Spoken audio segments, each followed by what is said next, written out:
Fala galera, como nós vimos, depois dos eventos do Vendemiário, para quem não se ligou, eram aquelas manifestações que tomaram a direção do Palácio das Tulherias e que obrigou o diretório a convocar o Napoleão Bonaparte para contê-los.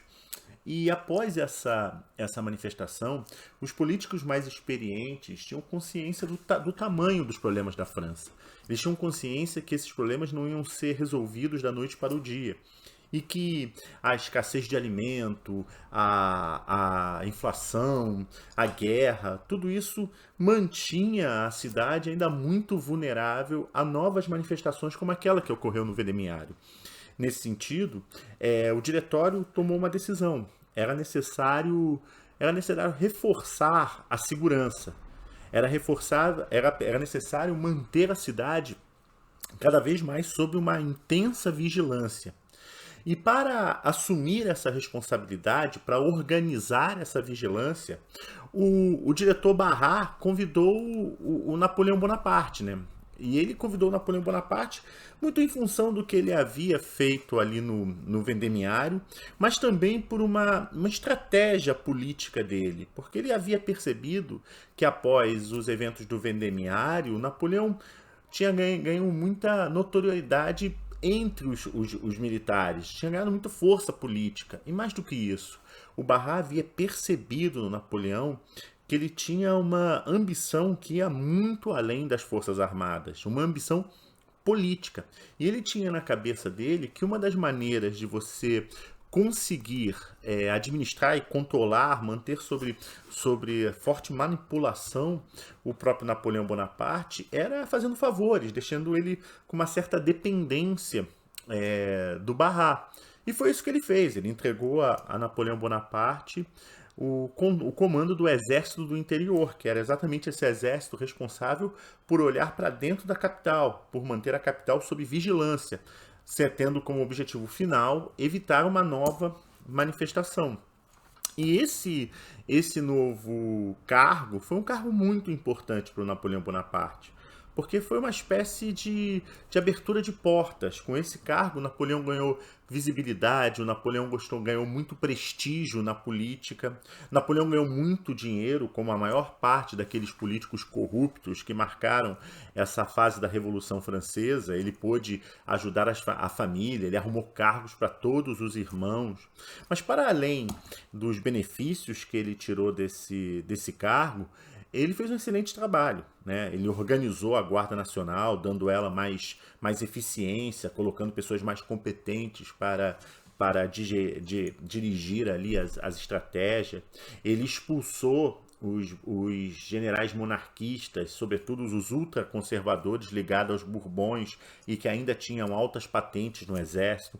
Ele fechou os clubes jacobinos remanescentes, tudo para manter uma estabilidade política que era o grande objetivo dos políticos do diretório. E dentro dessas medidas administrativas tomadas por Napoleão, forneceu uma das histórias mais sensacionais da sua trajetória, da sua biografia. Foi quando ele mandou confiscar todas as armas dos civis para manter um maior controle. A partir desse momento, só podia ter armas em casa quem tivesse uma autorização direta do exército do interior, que ele era o administrador, que ele era o general.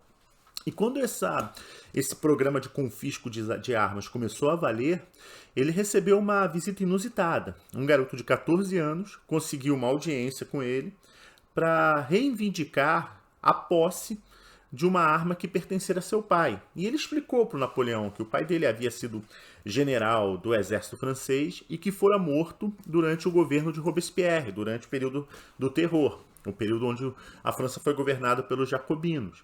E ele queria apenas isso, ter a guarda dessa espada, porque era uma espécie de relíquia, era uma espécie de maneira dele se lembrar do pai. E o Napoleão, como bom italiano, ele ficou completamente comovido com essa história e disse para o garoto: olha, eu vou arrumar para você essa autorização, mas eu preciso que você envie aqui, para buscar a autorização, um responsável. Pois bem, uma semana depois, ele recebe a visita da mãe do garoto. E a mãe do garoto era nada mais nada menos que Josefine, que veio a ser o grande amor da vida dele. Essa história é muito bacana, essa história é meio idílica, mas na verdade essa história tem muito pouca chance de ser real. Na verdade, essa história é mais uma forma que o Napoleão teve de invernizar a própria biografia, porque eles se conheceram de forma completamente diferente. E para você entender essa necessidade do Napoleão de passar um verniz na sua história amorosa, você tem que conhecer um pouco a história dela, da Josefine. E a Josefine, ela nasceu na Martinica. Martinica, que à época era uma colônia francesa. E ela era de uma família relativamente importante na Martinica, porque era proprietária de latifúndios, metida com a monocultura de café, cana-de-açúcar. Portanto, localmente tinha uma certa relevância. E graças a essa relevância, a família da Josefine conseguiu para ela um excelente casamento. Ela vai se casar com um visconde, o Visconde de Beauharnais, que era um visconde e era um general. Um general que, quando explodiu a Revolução Francesa, embora fosse um aristocrata, mudou de lado. Ele fez parte da Revolução, apoiou totalmente. Em um breve período, ele foi o presidente da Assembleia Nacional. No entanto, a sorte dele virou completamente, porque quando Robespierre assumiu o poder e implementou o terror, um general que era ex-aristocrata e muito próximo dos girondinos era uma espécie de alvo preferencial do Robespierre nos primeiros momentos do seu governo. E ele acabou indo parar numa prisão. Quando o Visconde de Beauharnais foi preso, a Josefine ficou desesperada, né? E ela fez de tudo para tentar salvar, mobilizou as pessoas que conheciam, a sua rede de contatos, para tentar tirar o marido da prisão. E toda a mobilização que ela fez, todo o movimento, chamou a atenção das autoridades. A Josefine acabou também sendo presa. Ela ficou separada do marido, ela foi enviada para um convento, né? O convento das Carmelitas. Isso denota muito como era o período do terror, porque eram tantos presos, era tanta gente indo parar na cadeia, né, por razões políticas, que foi preciso improvisar prédios, né? E o convento das Carmelitas foi um desses prédios. E quando ela foi parar lá dentro, evidentemente que ela não estava sozinha. E ela se deu conta que a maior parte daqueles presos, pelo menos no convento das Carmelitas, eram membros da alta aristocracia, da alta sociedade francesa. Né? Você tinha ali bispos, você tinha banqueiros, você tinha aristocratas, você tinha nobres, você tinha militares. Uma galera que fora da prisão estava acostumada a ter do bom e do melhor. Né? Uma galera que vivia com muito luxo, com muita riqueza. E que, de alguma maneira, esses caras tentaram reproduzir nas prisões do terror, nas prisões do Robespierre, os mesmos modos, assim, o mesmo modo de vida que eles tinham fora. Só que dentro das prisões eles se deram conta que aquele modo luxuoso de vida que lá fora custava caro, na prisão era mais caro ainda, porque para você conseguir isso, você tinha que movimentar uma rede de corrupção que era comandado pelos carcereiros, que vendiam de um tudo. Você, se quisesse uma comida melhor, você tinha que pagar um bom vinho. Se você quisesse cartas na época era uma das coisas mais valiosas, por conta do medo que os carrascos tinham de que uma comunicação de dentro para fora pudesse possibilitar uma tentativa de fuga ou algo do gênero. Só que das coisas que eram comercializadas na época do terror, nessas prisões, na época do terror, uma das que mais me chama a atenção, pela curiosidade, era os artefatos ligados à estética. Para vocês terem uma ideia de como esses presos aristocratas, dentro ali das diversas prisões do terror, eles tinham uma preocupação com a aparência. Todos os dias o carcereiro conseguia que alguns artistas plásticos, visitassem as celas e oferecessem seus serviços para a produção de quadros, para quadros que esses clientes compravam para deixar para a posteridade. E como era tudo feito às pressas, não eram quadros solenes que certamente essas pessoas tinham em suas residências. Eram pequenos quadrinhos, né, que serviam de relíquias, né? Que eram passados por uma amante, por um marido, por um filho, por uma mãe. E para que essa produção desses quadros fosse feita, junto com esse mercado, tinha todo um mercado de estética, né? Os caras vendiam maquiagem, vendiam vestidos, vendiam sapatos, vendiam meias de seda. As pessoas queriam estar bonitas. E com outro detalhe, as pessoas queriam estar bonitas nessa rede de comércio estético, não só para ser retratado ou imortalizado em pequenas pinturas. Muitas vezes essas pessoas queriam estar belas para ir para os banhos de sol, que era o momento mais esperado dentro da prisão. E como essas prisões não eram divididas por sexo, dentro na hora do banho de sol, o que acontecia era um clima de flerte, um clima de pegação, né? Era um clima tão intenso que um carcereiro mais irônico chegou a dizer o seguinte: olha, as prisões do Robespierre, na verdade, eles foram os últimos bailes do antigo regime, os últimos bailes da grande aristocracia. E nesse clima de pegação, esse clima quase que sexual, ele tem duas explicações muito simples. A primeira delas tem a ver com o sexo feminino, com as mulheres.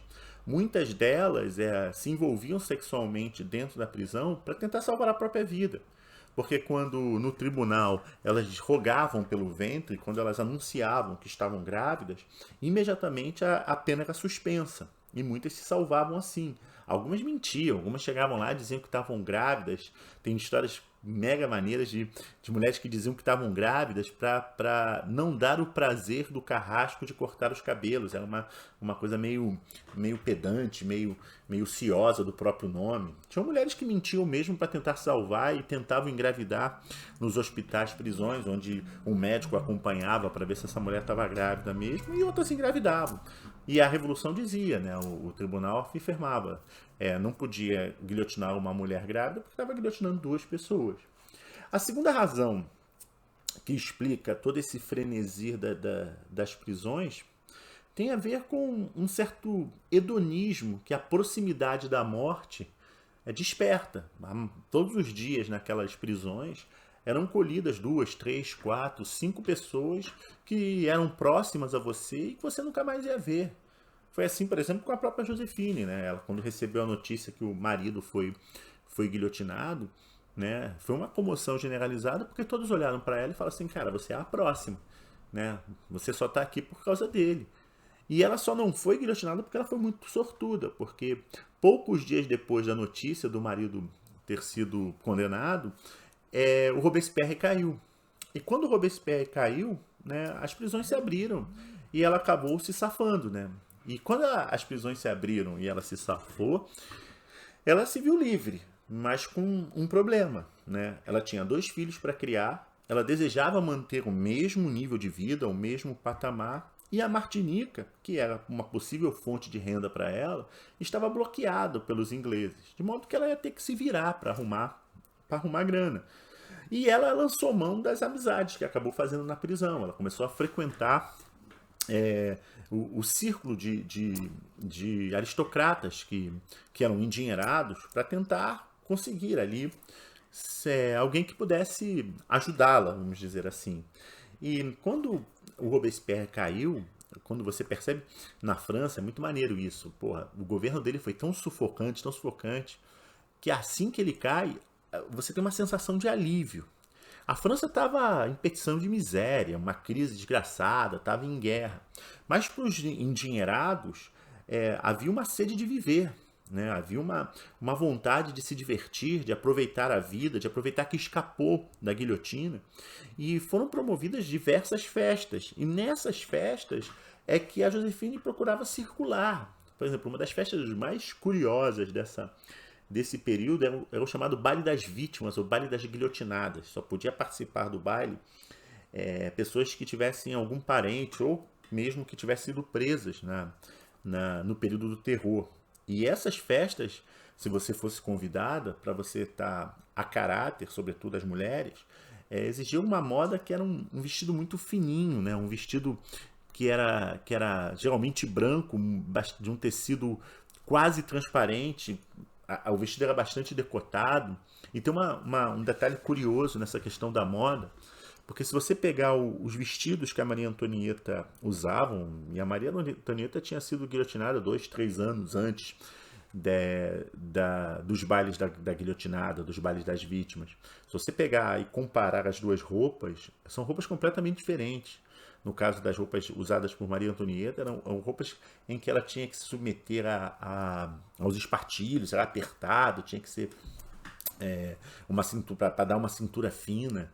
E essas roupas que vocês estão vendo aí na imagem eram roupas mais soltas, né? Para os bailes da guilhotinada, se aconselhava não usar nada por baixo. E tem uma questão nessa moda adotada que é uma coisa de liberdade, uma liberdade para as mulheres. Pode ser que seja uma liberdade sexual da questão dos bailes, mas também tem uma coisa de um vestido mais solto, mais livre. Era decotado, o cabelo tinha que ser curtinho, como eram os cabelos dentro da prisão por conta dos piolhos. E um detalhe muito, muito curioso desse baile, eu não achei nenhuma imagem de época, é que eles pediam para que as mulheres colocassem uma fitinha vermelha bem acochada no pescoço para dar aquela ideia de cabeça cortada. E foi num baile como esse que a Josefine conheceu o Barras, aquele diretor que arrumou o emprego para Napoleão como general do exército do interior, um homem muito rico, um bom vivant, e que se apaixonou por Josefine, porque Josefine era uma mulher bonita, muito mais do que bonita. A Josefine era uma mulher sedutora, uma mulher inteligente, uma mulher que conseguia sustentar uma boa conversa sobre qualquer assunto, sempre mantendo o humor lá em cima. E ela era uma mulher realmente cativante. O Barras se apaixonou por ela, né? E passou a sustentar a Josefine. Foi amante dele por mais ou menos um ano. Depois de um ano de relacionamento, eu não sei se ele estava cansado dela ou se queria usar a Josefine como uma espécie de peão. Ele tem a ideia de aproximar o Napoleão Bonaparte de Josefine, né? E ele usou argumentos terríveis para convencer a Josefine a se casar com Napoleão, porque quando ela bateu o olho no Napoleão pela primeira vez, ela achou Napoleão horrível, baixinho, aquela bota, mal vestido, não tinha modos, não era uma mulher, não era um cara sofisticado como ela, não estava à altura. E o Barras virou para ela e disse: olha, cara, você já está com 32 anos, para você conseguir seduzir alguém, ter essa vida que você está tendo, vai ser muito difícil. O que mais seria mais confortável para você seria arrumar um marido. É terrível o que o Barras está falando, mas parece que em todas as biografias o argumento foi esse para ela. E para o Napoleão, ele vira e diz o seguinte: olha, Napoleão, você está ascendendo na sociedade, você está ganhando dinheiro, você está ganhando influência política, prestígio. Se você arrumar uma esposa, um bom casamento, você vai ter uma família, e isso vai te dar uma ideia, vai te passar uma ideia de segurança muito maior. E ele chega a jogar, fala assim: vai ser até mais fácil conseguir para você uma promoção, quem sabe um comando de um exército no exterior. Mas nem precisou oferecer nada, porque quando Napoleão bate os olhos na Josefine e começa a conversar, ele fica completamente apaixonado por ela. E no final das contas, o Barras acabou conseguindo, né? Acabou fazendo com que os dois se casassem, né? Eles se casam e logo depois do casamento, o Barras meio que cumpre uma promessa, vira para ele e entrega o maior sonho do Napoleão naquele momento, que ele pudesse comandar um exército fora da França, que ele pudesse comandar um exército no norte da Itália. Ele recebe isso e parte para a Itália. E vai ser na Itália que o Napoleão vai começar a escrever o nome dele na história militar. Não só no ambiente doméstico, mas para toda a Europa. E isso a gente vai ver no próximo vídeo. Um abraço para vocês. Valeu, galera!